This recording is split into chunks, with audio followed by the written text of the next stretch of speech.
talk imposter syndrome. Okay. That sense that, especially at work, I think that you feel a bit of a fraud. Why are you the person to be doing this job, telling these people what to do, or doing this sort of thing? Do you ever suffer? Yeah. Less so now, to be honest. Say, feeling it right now? Less so, because I feel like I'm being far more authentic to myself. So I think imposter syndrome tends to be what lies in the gap between who we feel we are and what we feel we should be, and what we feel other people are expecting us to be. So this kind of like, that's what imposter syndrome is sitting in the gap. So the more authentic we are, and the more true to where we are at, and the conversations that we have around what we think people are expecting of us. But it's sometimes hard to be authentic in your job. I mean, you're in a position now where you can be. You can talk very authentically about your feelings, and that informs your job and makes you better. But I don't know, you might be a lawyer, or you're standing up as a barrister, you're standing up in court, any number of jobs. Yeah. And that's not who you are. That's, like when you were a kid, you weren't that sort of person, but that's the job that you've ended up doing. But who's to say that isn't who you are? Like, who's to say you're doing it? So that must be who you are to a point. When have you felt it? When have I felt it? Yeah, when I'm doing things, when I'm being, maybe speaking at the front, and I think, man, I'm such. I know the depths of myself. I know the mess. I know the complexities, and I think sometimes we assume that other people are seeing something of us that we're not, or they're not seeing the full picture. And actually, it's that whole, well, if you really knew who I was, what I was or wasn't capable of, you wouldn't be putting me in this position. Yes. It's that fear of being found out. I mean, I definitely feel that, I do a wellness podcast, All Hail Kale, and I'm aware what's making it probably ruin my health. I mean, there's a sort of like hypocrisy to a lot of what we do, or I guess I felt it perhaps in the earlier days when I had to interview Hillary Clinton or Tony Blair or something, and you're there with a TV camera thinking, what the earth am I doing? Yeah, I think because we're focusing on the why me? Like, why should I be doing this? Why me? Why have I been put in this position? Or how have I managed to get myself in this position in spite of myself? And maybe it's a question of well, why not? Like, why not you interviewing Hillary Clinton? Yes. Let me spin it the other way. Okay. In some way, is it a positive thing? Because when people are too overconfident and perhaps they have that little questioning voice, they perhaps don't, it's that extra little voice that makes you step up, or don't do daft things, or if you have too much entitlement, you might not be good enough. So it's like that humility almost, isn't it? Like that humbleness in that position. But I think I think that's definitely a good point. However, what are the assumptions you're making about yourself? Because it normally comes down to worth. I'm not and good enoughness. Like, I'm not good enough. What statements are you making about yourself because of that sense? Like, yes, a bit of humility is really healthy and really positive. But, actually, is that sense of imposter syndrome, is it actually quite damaging? Is there something that can be done there? Is there something that needs to be explored about, why not you? Why do you fundamentally not feel good enough? But you think it's a mismatch between perhaps who you were and the type of character you were as a kid, and then how that translates into adult life, and if there's a kind of, those are two very different people. Yeah.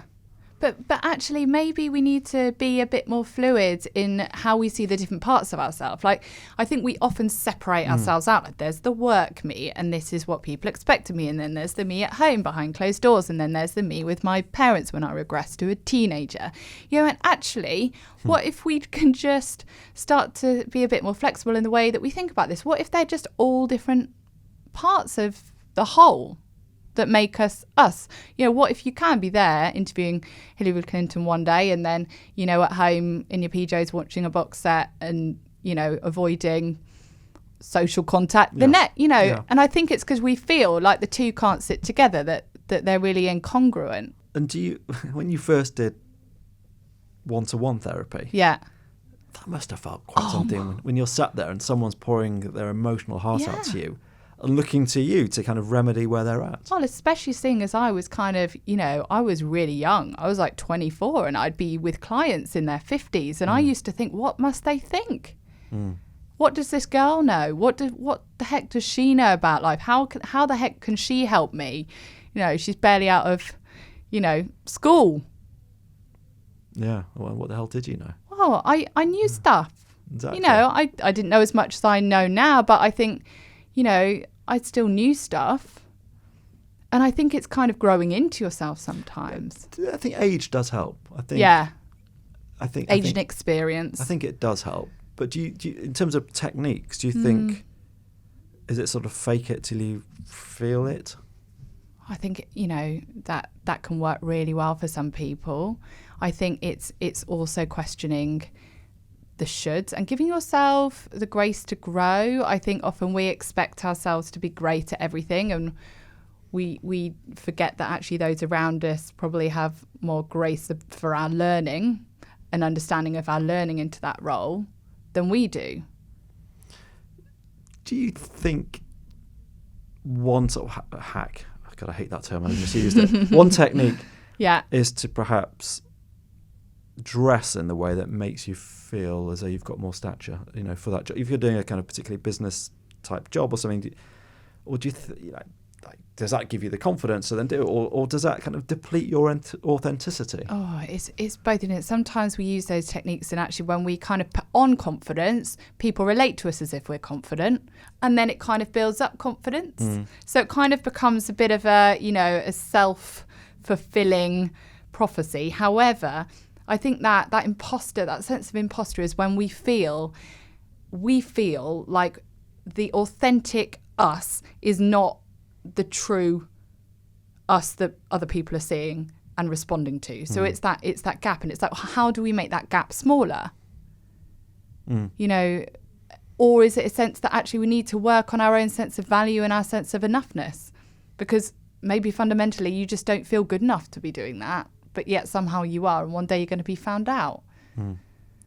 And it's always interesting to look around the office or something and think, I wonder how many other people here. It's It's like social anxiety. How many other people here are also faking it? And sometimes if you do joke with someone, you know, it just opens up that, oh my gosh, yeah, me too. And we realise that maybe we're all just, you know, to some degree faking it. But are we faking it when we're doing it? And that is clearly something we can do. And that must be a part of us somehow.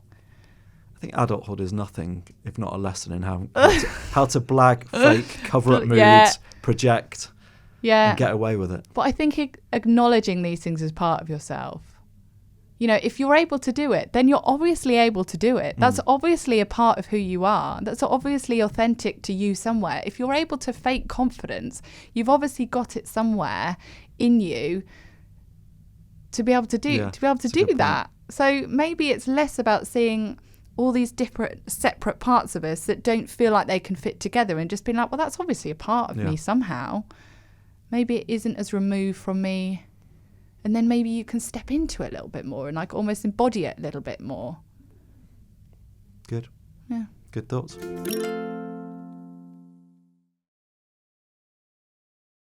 Oh.